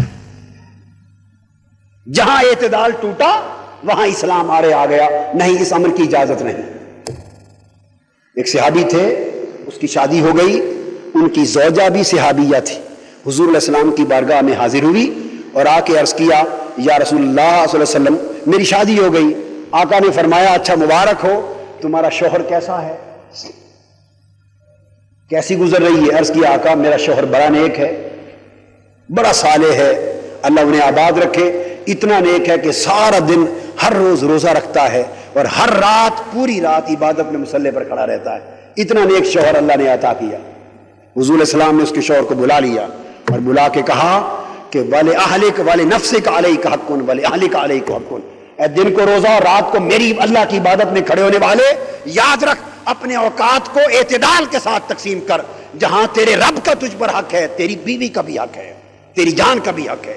حقوق میں اعتدال، زندگی کی پرسنالٹی کے مختلف فیزز میں اعتدال، ضروریات میں اعتدال، ڈیزائرز میں اعتدال، پروپینسٹیز میں اعتدال، یہ سارا اعتدال توازن قائم ہو تو شخصیت کامل ہوتی ہے۔ جہاں اعتدال ختم ہوا شخصیت خلاف اسلام ہو گئی۔ جیسے ایک انڈیویجول پرسنالٹی اعتدال کے ختم ہونے سے خلاف اسلام ہو جاتی ہے، ویسے سوسائٹی اعتدال کے ختم ہونے سے خلاف اسلام ہو جاتی ہے۔ تو اسلام ایک ایسے حسن کا داعی ہے جس کے ذریعے پوری کی پوری انفرادی اور اجتماعی شخصیت کے اندر امن، توازن، اعتدال، بیلنس اور ٹالرنس پیدا ہو جائے۔ حضور نبی اکرم صلی اللہ علیہ وآلہ وسلم نے میثاق مدینہ کے ذریعے امن کی گارنٹی دی، مسلمانوں کے لیے، یہود کے لیے، دیگر غیر مسلم قبائل کے لیے کانسٹیٹیوشن دیا اور اس میں امن کی گارنٹی دی۔ اور خطبہ حجت الوداع جو آقا علیہ السلام کا عطا کردہ سب سے پہلا چارٹر آف ہیومن رائٹس تھا اور سب سے پہلا declaration of new world order تھا، حجت الوداع کا خطبہ۔ 2 باتیں ہمیشہ یاد رکھیں عزیزان محترم، آج مغربی دنیا کلیمنٹ ہے، ہیومن رائٹس کے نعرے لگانے والے، لا کے اور رول آف لا کے نعرے لگانے والے آج دعویٰ کرتے ہیں کہ شاید انسانیت کو لا کا کنسپٹ، کانسٹیٹیوشن کا کنسپٹ، ہیومن رائٹس کا کنسپٹ ہم نے دیا ہے، اور آج وہ دنیا میں نیو ورلڈ آرڈر کی شکل میں گلوبل پیس کے قائم کرنے کے دعوے دار ہیں۔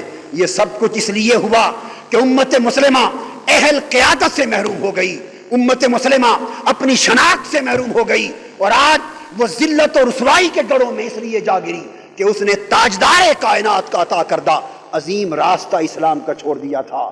امت مسلمہ کے فیصلے آج مکہ اور مدینہ میں گنبد خضرا کے سائے کے نیچے ہونے کی بجائے واشنگٹن کی سرزمین پہ ہونے لگے۔ امت مسلمہ کی غیرت کا سودا ہو گیا، اس کا ضمیر خرید لیا گیا۔ آج نتیجہ یہ ہے کہ ہر حکمران اپنی کرسی کے بچانے کے لیے غلام بنا پھرتا ہے، ہماری آزادی سلب ہو گئی ہے۔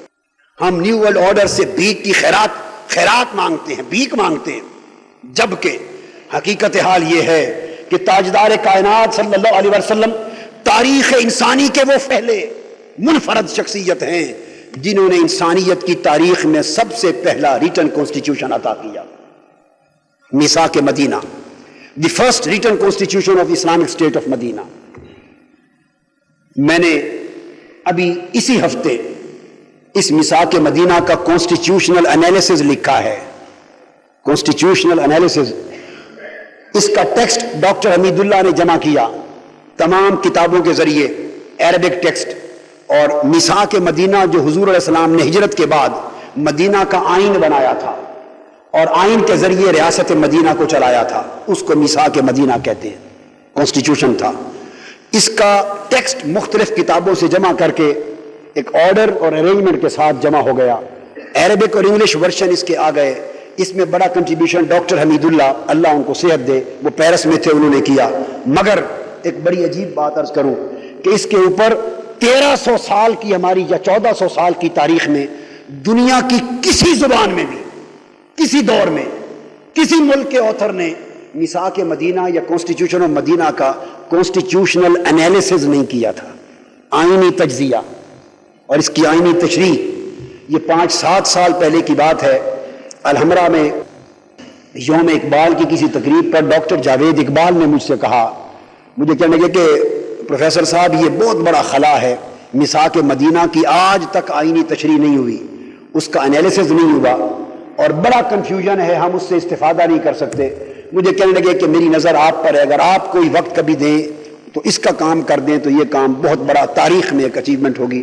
خیر وقت گزر گیا، اب میں چونکہ سیرت الرسول کی کتاب مکمل کر رہا تھا، 12 والیومز میں سیرت الرسول کی کتاب مکمل ہوئی، اس کے ایک والیوم میں ضرورت پڑی سسٹمز، مدینہ کی ریاست کے سسٹمز کیا تھے، اس کے ضمن میں نے میثاق مدینہ کو لے کر اسی ہفتے اللہ کا شکر کہ اس کی مدد اور حضور علیہ السلام کی رحمت کے صدقے سے میں نے میثاق مدینہ کا کانسٹیٹیوشنل انالیسز مکمل کیا، اور یہ 1400 سال کی تاریخ میں پہلا کام ہے۔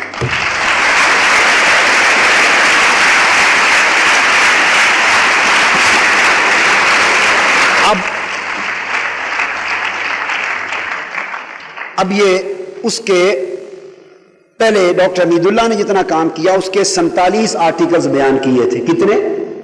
47 آرٹیکلز۔ اب انالیسس کرنے کے بعد جب میں نے اس کو مکمل کیا ہے تو اس کے 60 آرٹیکلز بنے ہیں، 60 آرٹیکلز بنے ہیں کانسٹیٹیوشن آف مدینہ کے۔ یہ ویسے چھپ جائے گا، میں اب اس کا ریفرنس نہیں دے رہا، میں نے بائی دی وے بات کر لی، صرف اس کا اشارہ کرنے کے لیے میں لایا تھا، بائی دی وے میرے پاس تھا، آپ کو دکھاؤں۔ اس میں حضور صلی اللہ علیہ وسلم نے جب انسانیت کو آئین کا کوئی تصور نہ تھا، عدل و قانون کا کوئی تصور نہ تھا، تو 60 آرٹیکلز پہ مشتمل سب سے پہلا تحریری آئین دیا، اور اس آئین کے اندر حضور صلی اللہ علیہ وسلم نے آرٹیکل قائم کیا۔ کیا آرٹیکل قائم کیا؟ اور وہ آرٹیکل تھا جس کو میں کہہ رہا ہوں کہ مسلمان کو مسلمان کے قتل کی ممانعت، prohibition of killing of a Muslim by Muslim. Number 2 اس میں تھا مسلمانوں کی جانی حفاظت کے مساوی حقوق کی ضمانت، guarantee of equal right of life, right of protection for all Muslims. اور تیسرا آرٹیکل اس کے اندر تھا غیر مسلم اقلیتوں کی جانی حفاظت کا حق بھی مسلمانوں کے برابر ہوگا۔ یہ بات تھی امپورٹنٹ جو بتانا چاہتا تھا۔ یہود کے لیے غیر مسلم، نان مسلم مائنورٹیز کی بھی جانی حفاظت کا جو حق ہے یہ مسلمانوں کی جان کے برابر ہوگا۔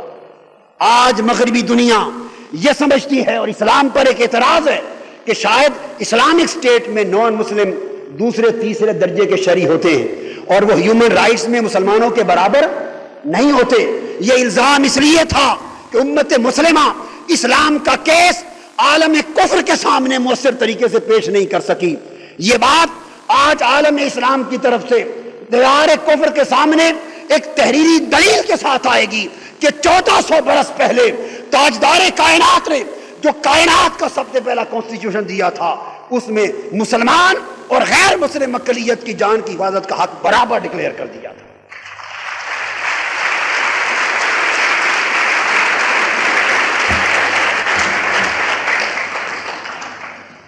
اس طرح اس کا ایک آرٹیکل 48 میں نے قائم کیا ہے جس میں ہے ریاست کے مختلف طبقات کے درمیان جنگ اور قتل و غارت کی ممانعت ہوگی، prohibition of fighting and bloodshed among various communities of the state۔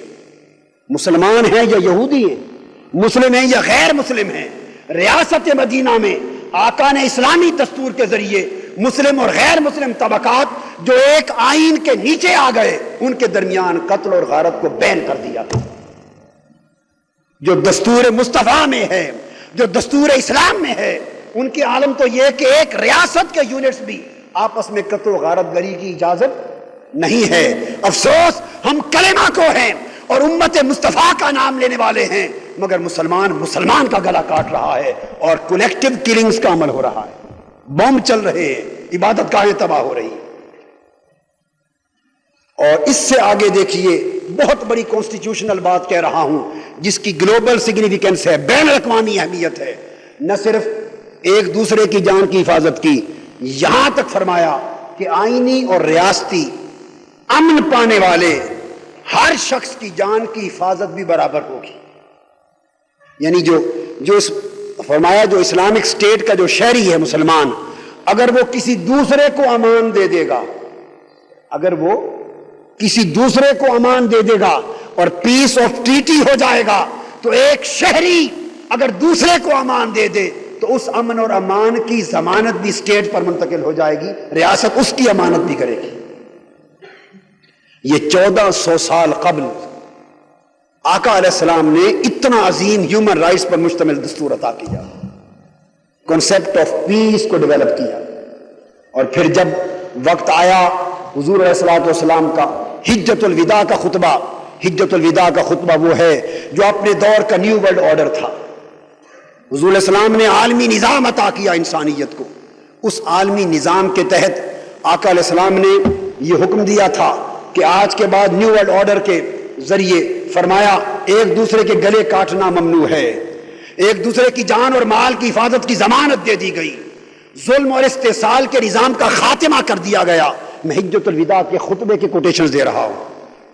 فرمایا عالمی سطح پر انسانی اخوت کا نظام قائم کر دیا گیا اور نئے عالمی نظام کے ذریعے طبقات کی آپس میں قتل و غارت گری کی ممانعت کر دی گئی. اور فرمایا اس نظام کے ذریعے غریبوں اور بے سہارا لوگوں کے حقوق کے تحفظ کی ضمانت دے دی گئی. اور فرمایا عورتوں کے حقوق کے تحفظ کی ضمانت دے دی گئی اور انسانی مساوات کا اعلان کر دیا گیا. اس طرح کہ لا فضل لعربی علی عجمی ولا لعجمی علی عربی ولا لأحمر علی اسود ولا لأسود علی احمر الا بالتقوی. آج کے بعد کسی عربی نسل کو عجمی پر، عجمی کو عربی پر، گورے کو کالے پر، کالے کو سفید اور سیاہ اور سرخ پر ساری فضیلتوں کے بت پاش پاش کر دیے گئے. فضیلت اسی کی ہے جو اللہ کی بندگی میں اونچا ہے. یہ وہ ڈیموکریٹک پرنسپل تھے، گلوبل پیس کے پرنسپل تھے، ہیومن رائٹس کے پرنسپل تھے، جس پر مبنی آقا علیہ السلام نے 1400 سال قبل جدید انسانی معاشرہ تشکیل دیا تھا. اور میں یہ بات علی وجہ البصیرت کہہ رہا ہوں. UN کے پیس میکنگ ڈاکومنٹس، میری یہ سیرت الرسول کی کتاب، اس کی 6ٹھی جلد ہے، یہ 6ٹھا والیوم ہے، 12 والیومز میں کتاب. اور الحمدللہ یہ بھی اللہ کا شکر ہے، علامہ شبلی نعمانی اور سید سلیمان ندوی کی کتاب سیرت النبی 7 جلدوں میں تھی، اردو زبان کی سب سے بڑی کتاب تھی. اس اللہ کا شکر ہے اور اس کی رحمت ہے جس نے توفیق دی اور اب اردو لٹریچر میں تاریخ کی سب سے بڑی کتاب سیرت النبی پر 12 جلدوں میں نے مکمل کر دی.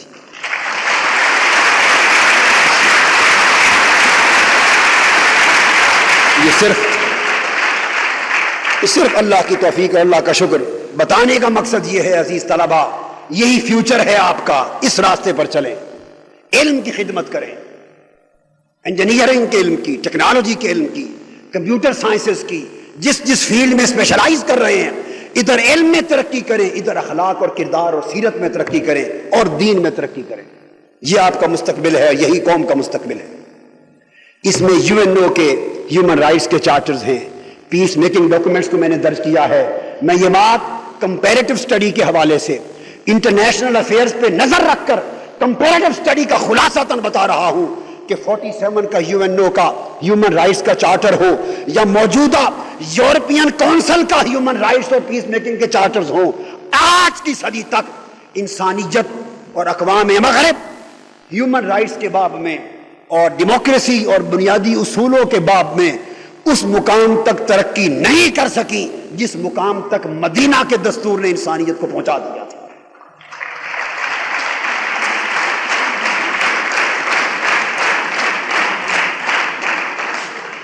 اس سے بڑھ کر امن کا عالم تو کیا ہے کہ جہاد کا تصور بھی سارا کا سارا بقاء و حفاظت امن کے لیے ہے. ہمارا جہاد بھی حفاظت امن کے لیے ہے. انسان کا جو روحانی جہاد ہے اندرونی، وہ تزکیہ نفس ہے تاکہ نفس کی تخریب کاری کو روک کر پرامن بنایا جائے. یہ تزکیہ ہے، یہ سب سے بڑا روحانی جہاد ہے. علم کا جہاد معاشرے میں جہالت کا خاتمہ کر کے ان کو علم کی روشنی میں پرامن کیا جائے، یہ جہاد بالعلم ہے. جہاد بالمال، اپنا مال غریبوں پر خرچ کر کے ان کے معاشی ڈیڈ لاک کو ختم کیا جائے اور ان کی زندگی کے ارتقاء کو بحال کیا جائے، یہ بھی امن اور احسان کا عمل ہے، اس جہاد میں بھی امن ہے۔ حتیٰ کہ میں یہ کہنا چاہتا ہوں جہاد بالعمل، معاشرے سے برائی کو ختم کیا جائے، ظلم کا خاتمہ کیا جائے، یہ بھی بقائے امن کے لیے ہے۔ اور پانچویں اور آخری قسم جہاد بالقتال، تلوار کا جہاد۔ جہاد بالقتال کس لیے؟ وہ بھی بحالی امن کے لیے۔ فرمایا اذن للذین یقاتلون بانہم ظلموا، آج تمہیں حکم دیا جاتا ہے تلوار اٹھا لو، قتال کرو، جہاد کرو۔ کیوں؟ کہ تم پر ظلم ہوا ہے، ظلم کے خاتمے کے لیے میدان میں نکلا۔ تو آپ نے دیکھا کہ جہاد بالقتال بھی ظلم کے خاتمے اور بحالی امن کے لیے ہے۔ فرمایا فما لکم لا تقاتلون فی سبیل اللہ والمستضعفین من الرجال والنساء والولدان الذین یقولون ربنا اخرجنا من هذه القریۃ الظالم اہلها۔ فرمایا تمہیں کیا ہو گیا ہے اے مدینہ میں پرامن زندگی گزارنے والے مسلمانوں؟ دیکھو مکہ کے مظلوم مسلمانوں کی طرف کہ وہاں کی مجبور، مقہور، بے کس اور مظلوم انسانیت، بوڑھے، مرد، عورتیں، بچے، جوان بلک بلک کر، چیخ چیخ کر پکار رہے ہیں اور ہاتھ اٹھا کے کہتے ہیں رب کائنات ہمیں اس بستی سے نکال لے جہاں کے وڈیرے اور جہاں کے حاکم ظالم ہیں، ہمیں ظالموں کے دست تظلم سے نجات دے۔ فرمایا مدینہ میں پرامن بیٹھنے والوں اٹھو، تمہیں آرام سے سونا حرام ہے جب تک ظلم کی چکی میں پسنے والوں کو ظلم سے نجات نہ دلا دو۔ تو گویا جہاد بحالی امن کے لیے اور خاتمہ ظلم کے لیے ہے۔ الغرض قرآن مجید، سنت نبوی، تاریخ اسلام، اس کے جس اینگل کا جائزہ لیں یہ بات اظہر من الشمس ہو جاتی ہے کہ ساری کی ساری تاریخ اسلام کی اور قرآن کی ساری تعلیمات اور سنت و سیرت محمدی ساری سراپا امن کی تعلیم ہے، اور اسلام بحالی امن کا دین ہے، بحالی امن کا پیغام ہے۔ آج اگر آپ امن کے راستے پہ نہیں چلیں گے، ترقی نہیں کریں گے، آپ کی ترقی کا راز آج امن میں ہے۔ اگر آپ آپس میں تشدد کرتے رہے، قتل و غارت گری کرتے رہے، تخریب کاری کرتے رہے تو آپ کی نظر علم سے ہٹ جائے گی۔ جب آپ علم میں کمزور ہوں گے تو کبھی ترقی نہیں پا سکتے۔ یاد رکھ لیں محض MNA اور وزیر بن جانے سے ترقی نہیں ہوتی کسی شخص کی، مال و دولت آ جانے سے ترقی نہیں ہوتی۔ ترقی حقیقی اور دائمی ترقی علم میں ہے، اور حصول علم امن سے ہے۔ دائمی ترقی علم سے ہے اور حصول علم امن سے ہے۔ اگر امن اپنی دانشگاہوں میں برقرار رکھیں گے اور آپس میں پرامن بقائے باہمی کی طریقہ اپنائیں گے تو علم کو فروغ ملے گا، علم کو بالادستی ملے گی، علم کی ترقی ہوگی اور علم کی سلطنت اور حکومت ہوگی۔ اور اگر علم کو فروغ ملا تو اس میں معاشرے کو ترقی نصیب ہوگی۔ آج میں اپنی گفتگو کے آخری حصے کی طرف آ رہا ہوں اور کنکلوڈ کر دوں گا ایک پیغام کے طور پہ۔ آج امت مسلمہ ظلم کے نرغے میں ہے، ہماری تقدیر واشنگٹن میں رقم ہو رہی ہے، ہماری ثقافت پر حملہ ہے، ہمارے نظریہ حیات پر حملہ ہے، ہماری حیا کی اقدار پر حملہ ہے، ہمارے دینی نظریات پر حملہ ہے، امت مسلمہ کی وحدت پر حملہ ہے، ہماری سالمیت اور بقا پر حملہ ہے، الغرض پورے کے پورے اسلام کے تشخص پر حملہ ہے۔ UNO عالم اسلام کے خلاف عالمی سازشوں کا مرکز ہے، اور مسلمان ان عالمی طاغوت، سامراجی طاغوتی صہیونی طاقتوں کے سامنے بالکل بے بس مجبور غلام کی حیثیت اختیار کرتے جا رہے ہیں۔ عزیزان محترم، میں یہ بتانا چاہتا ہوں کہ اس ظلم سے ٹکر آج کے حکمران نہیں لیں گے۔ میں پاکستان کی بات نہیں کر رہا، پوری امت مسلمہ کی گلوبل لیول کی بات کر رہا ہوں۔ وہ لیڈر جن کی پرورش مغرب کے سانچے میں ہوئی ہے، جنہوں نے پروان چڑھنا امریکہ کے سائے کے نیچے سیکھا ہے، اور جو صبح و شام امریکہ کو چومتے ہیں اور امریکہ کو بوسے دیتے ہیں اور امریکہ کی غلامی کا پٹا گلے میں ڈالتے ہیں، اور جنہیں اپنی اقدار، میرے پاس ایک مرتبہ چیکوسلاویا اور امریکن ایک وفد آئے تھے آفس میں ملنے کے لیے، ان میں خواتین بھی تھیں، مرد بھی تھے۔ جب میرے آفس میں آئے تو جو خاتون تھی اس نے بڑھ کے ہاتھ بڑھایا مجھے سلام کرنے کے لیے، مصافحہ کرنے کے لیے۔ آپ میری بات سمجھ گئے ہوں گے، یہاں مصافحے بھی ہو رہے ہیں اور چومنا چاٹنا بھی ہو رہا ہے۔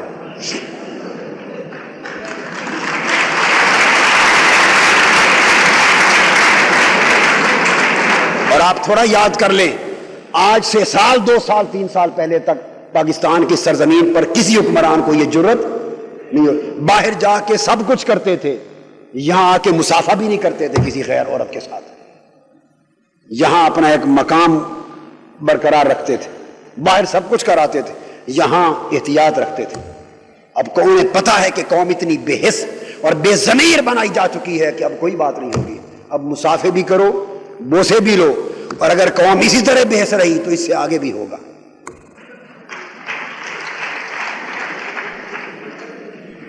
وہ خاتون نے میرے آگے ہاتھ بڑھایا مصافحہ کے لیے، میں نے اس سے مصافحہ نہ کیا اور ہاتھ بڑھانے کی بجائے اپنے سینے پر ہاتھ رکھ کے اس کا شکریہ ادا کیا، اس کو رسپیکٹس اور ریگارڈز دیے اور کہا کہ آپ چیئر پہ تشریف رکھیں، سیٹ آفر کی۔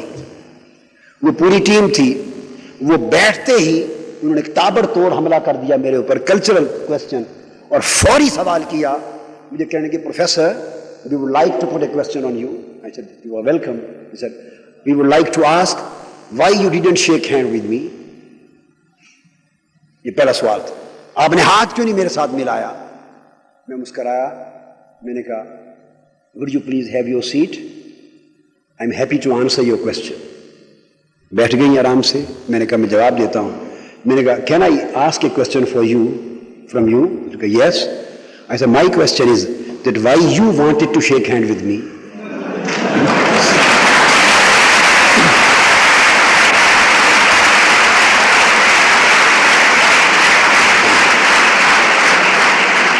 میں نے پوچھا respected lady why you try to shake hands with me?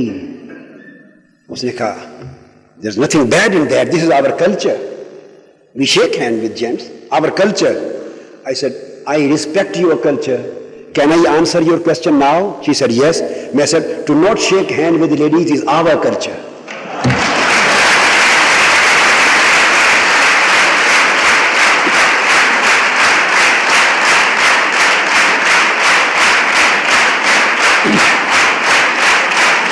اور پھر میں نے وہ ہنس پڑی، میں نے کہا would you allow me to act on my own cultural value freely? I said why not? I said that's all. یعنی تم ہاتھ ملاؤ تو توقع کرو کہ دوسرے بھی ملائیں کیونکہ یہ تمہارا کلچر ہے۔ تو میں نے کہا جیسے ہاتھ ملانا تمہارا کلچر ہے، اس طرح دوسری لیڈیز سے ہاتھ نہ ملانا ہمارا کلچر ہے۔ اگر آپ کے کلچر کی عزت ہے تو ہماری کلچر کی عزت نہیں ہوگی؟ آپ اپنے کلچر پہ عمل کریں، آپ کو خوشی ہو، تو کیا ہمیں بھی اجازت ہے کہ ہم بھی اپنے کلچر پہ عمل کریں؟ اس نے کہا آپ کریں۔ میں نے کہا کوسچن از فنشڈ۔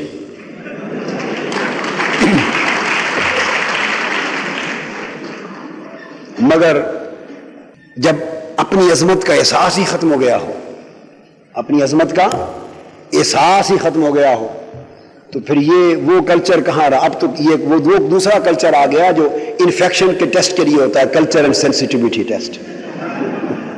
اب وہ کلچر ہونا چاہیے کہ پتہ کیا جائے کہ کس قسم کا بیکٹیریا ہے، اب وہ کلچر ٹیسٹ ہونا چاہیے، سینسٹیوٹی کلچر، کہ بیکٹیریا کا پتہ کیا جائے کہ کون سا بیکٹیریا آ گیا، اور یہ غیر اسلامی بیکٹیریا ہے جس نے اسلام کی اور عزت نفس سے ہمیں خالی کر دیا۔ یہ فیوچر آپ نے بدلنا ہے، اس اسلام کی قومی ملی غیرت کو آپ نے بحال کرنا ہے، مگر جنگ و جدال سے نہیں۔ میں پھر کہہ رہا ہوں صرف اور صرف علم اور کردار کے ذریعے جنگ فتح ہوگی، علم اور کردار کے ذریعے۔ میں مبارکباد دیتا ہوں MSM کو کہ یہ تعلیمی اداروں میں وہ جو انتخابی سیاست ہے جس میں نفرتیں بڑھتی ہیں اور جنگ و جدال ہوتا ہے، شاید یہ پاکستان کی واحد طلبہ تنظیم ہے جو اس میں حصہ نہیں لیتی۔ مبارک دیتا ہوں، آپ صرف طلبہ کے علم اور کردار پر توجہ کریں، باقی کاموں پر توجہ نہ دیں۔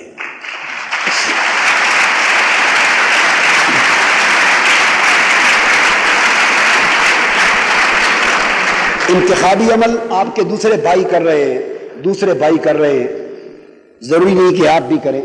آپ طلبہ کے علم کے فروغ پر، کریکٹر کے فروغ پر، موریلٹی کے فروغ پر، اسپرچویلٹی کے فروغ پر، ہیومن اور مورل ویلیوز کو ڈیولپ کرنے پر توجہ دیں۔ یہی اصل طالب علمی ہے، انشاءاللہ اس سے امت کا مستقبل اور طلبہ کا مستقبل روشن ہو جائے گا۔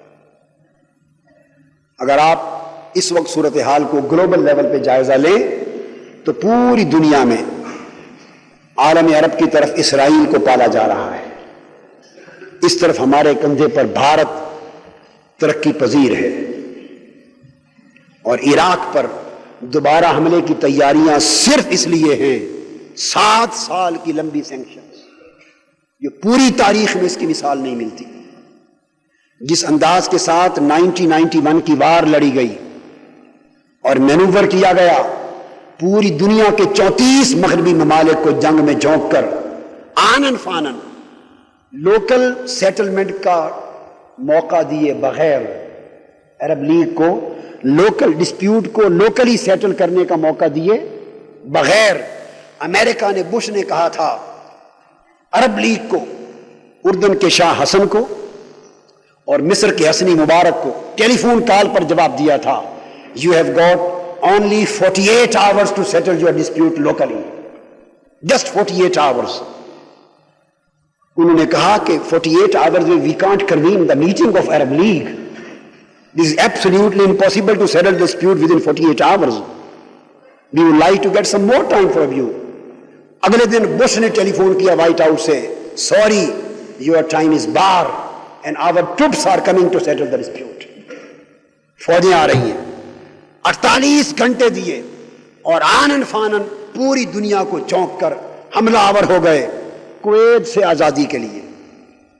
افسوس اگر آپ تاریخ پر غور کریں تو تنزانیہ کا ایسٹ افریقن ڈسپیوٹ بھی ہوا تھا 79 میں، مگر وہاں لوکل سیٹلمنٹ کا موقع فراہم کیا گیا۔ ساؤتھ اٹلانٹک وار 82 میں ہوئی تھی، جس میں فاکلینڈ آئینز پر حملہ ہو گیا تھا، برٹن اور ارجنٹینا کی جنگ ہوئی تھی، مگر لوکل سیٹلمنٹ کے لیے موقع فراہم کیا گیا، پوری دنیا کو جنگ میں نہیں چونکا۔ پیناما کا انویژن ہوا 1989 میں، لوکل سیٹلمنٹ ہوئی۔ USSR نے، روس نے حملہ کیا افغانستان پر، 12 سال جنگ لڑی گئی، امریکہ نے مدد کی مگر لوکل سیٹلمنٹ ہوئی، ساری دنیا کی فوجیں لا کر نہیں چونکی۔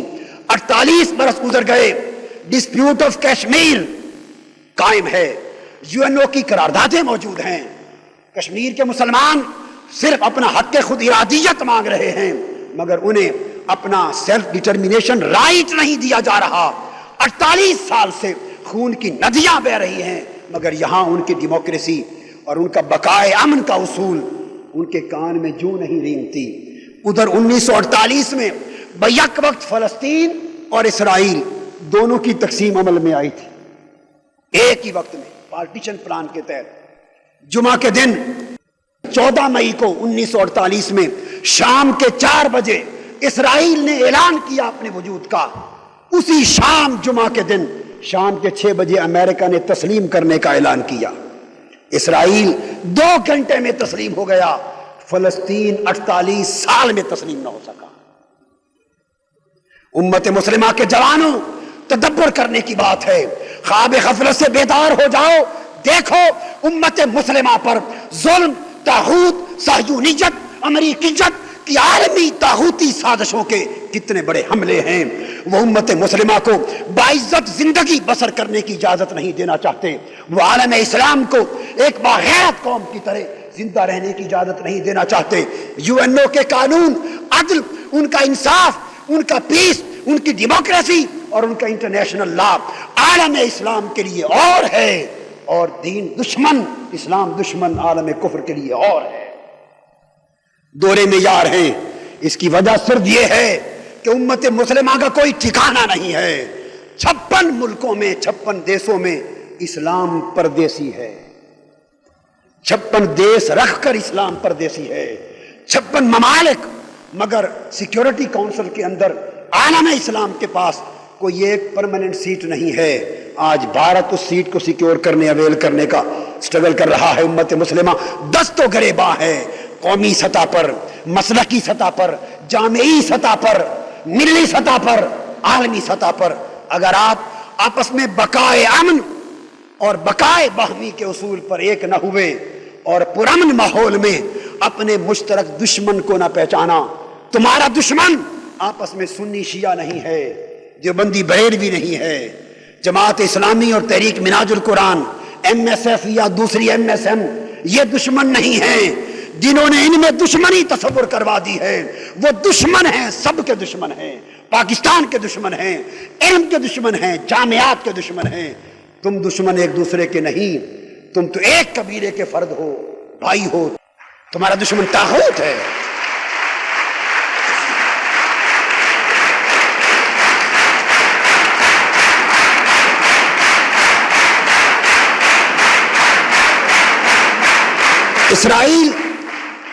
اسرائیل کی جارحیت کے باوجود 50 سال سے امریکہ ہمیشہ ویٹو کے ذریعے اس کو تحفظ دیتا رہا، اس کو پالتا رہا، اس پہ بجٹ خرچ کرتا رہا، اسے لون دیتا رہا، اس پر ایکسپینڈ کیا، اتنا کہ ساری دنیا میں امریکہ کا بجٹ ڈالرز کے اعتبار سے پر کیپیٹا پر ہیڈ پوری دنیا میں کسی کو 42% جاتا ہے، 42 جاتا ہے پر ہیڈ، کسی کو 11 پر ہیڈ، 11 ڈالرز، کسی کو $6 پر ہیڈ، اور پورے افریقہ کے اندر پرسنٹیج $1 پر ہیڈ ہے۔ ساری دنیا میں تقسیم کی ریشو یہ ہے، مگر اسرائیل کے لیے $620 پر ہیڈ ہے۔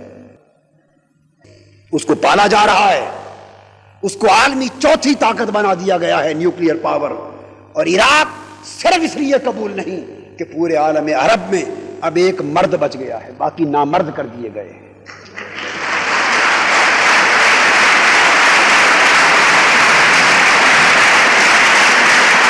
وہ اگریشن ختم ہو چکا ہے۔ 90-91 کی بات تھی، کویت پر اگریشن تھا، کوئی ایک بات تھی، وہ ختم ہو گیا۔ کویت کو آزاد ہوئے 7 سال ہو گئے، سینکشن 7 سال سے ہیں، وہاں ہزارہ افراد کی بچوں کی اموات ہو گئی۔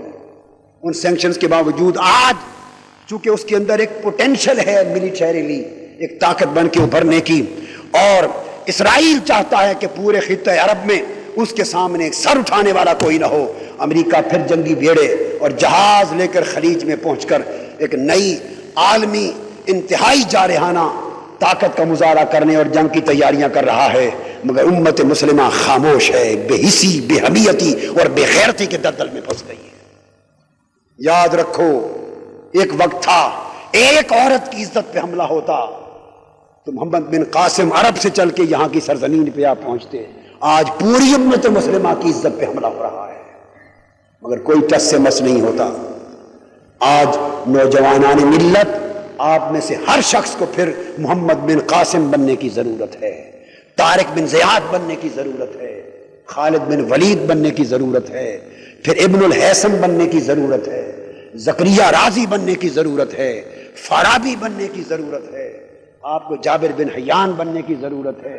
اٹھئے، علم اور کردار کی شمع ہاتھ میں اٹھا کر ظلم اور جہالت کے خلاف جنگ کیجئے، اور پورے ملک کو اور علم کے ماحول کو امن کی فضا بنا کر دم لیجئے۔ اللہ تعالیٰ آپ کا حامی و ناصر۔